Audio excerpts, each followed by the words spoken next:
Don in London, hello. April 10th, 2010. My video is all about recovery from addiction to either substance or behaviour. My addictive substance, alcohol. My behaviour, equally addictive if alcohol unavailable or in combination.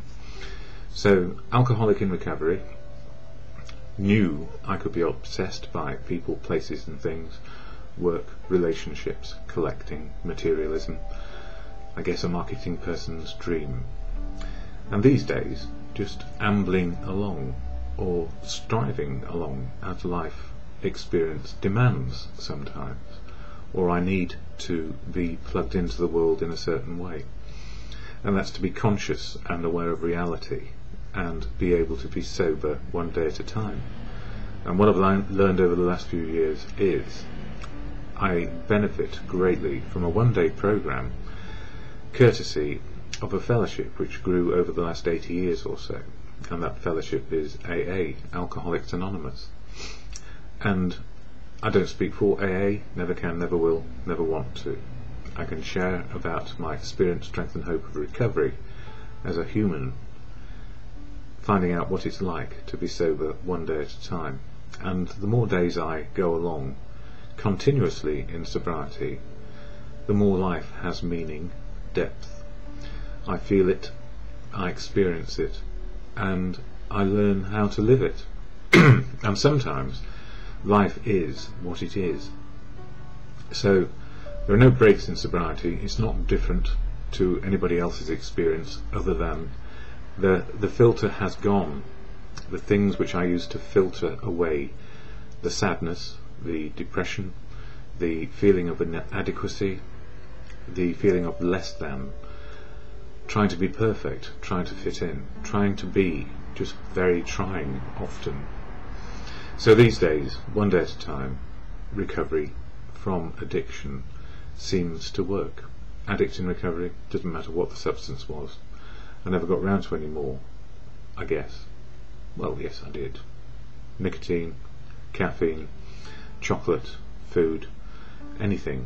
Those things which we use to fix and feel better, either if it's a moment long, or a day long.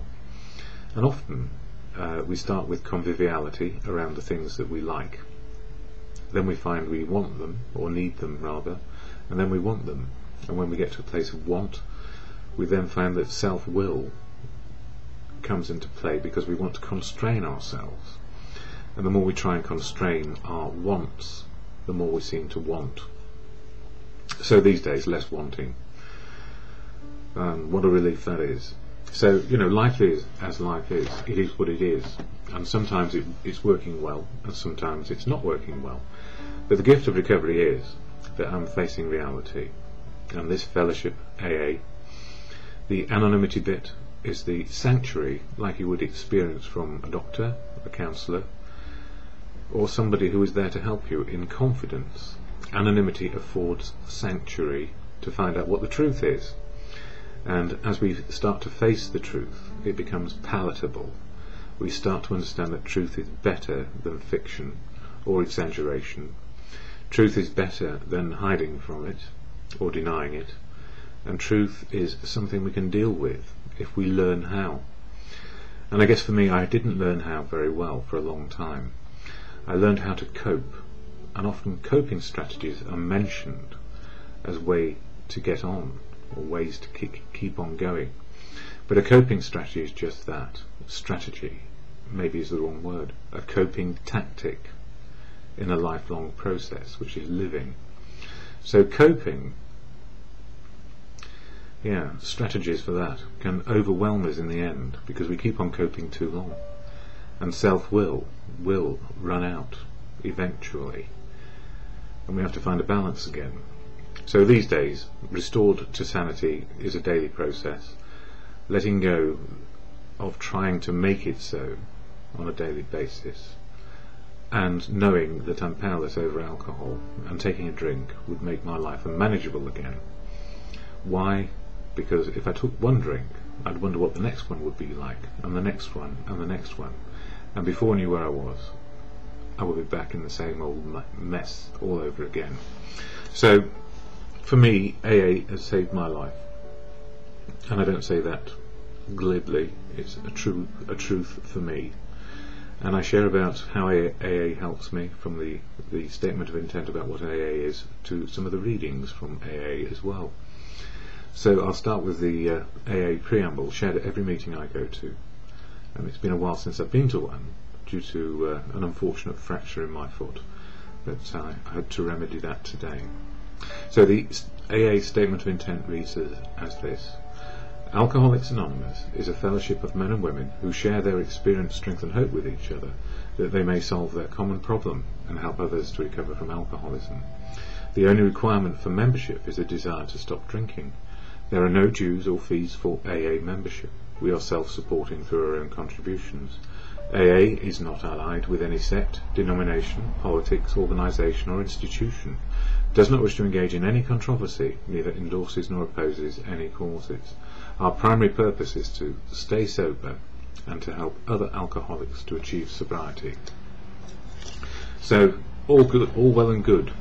And as it says there, we leave our politics, our religion, our everything else, and we only go into the fellowship with one intent, and that's a desire to stop drinking, and then share experience, strength and hope in how we do that. And sometimes people share their politics and their religion, which is perfectly acceptable, but we don't impose it on anybody. People come to their own conclusion about how to live their lives and get their choices back, and that's just simply what the fellowship does. So it is about tolerance, love and understanding. It's all about finding a way forward. And in the literature of AA, in the Daily Reflections, this book, it talks about the 12 steps, one a month, 12 steps of action to help a person find a better attitude and behaviour to each day.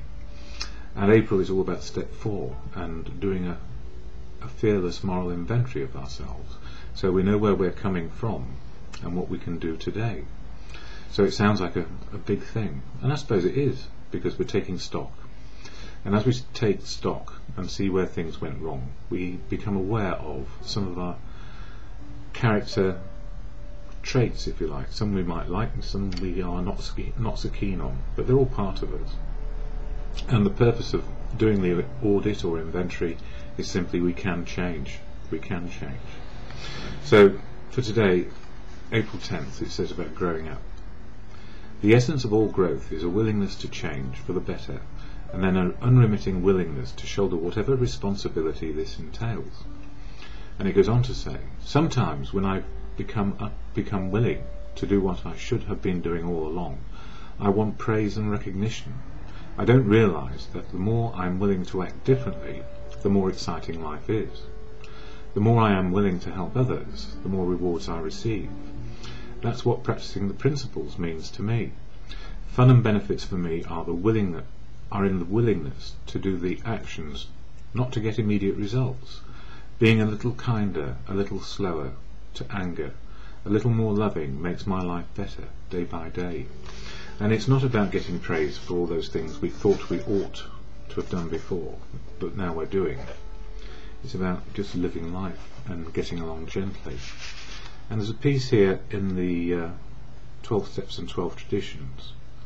It says, we thought conditions drove us to drink, and when we tried to correct these conditions and found that we couldn't to our entire satisfaction, our drinking went out of hand and we became alcoholics.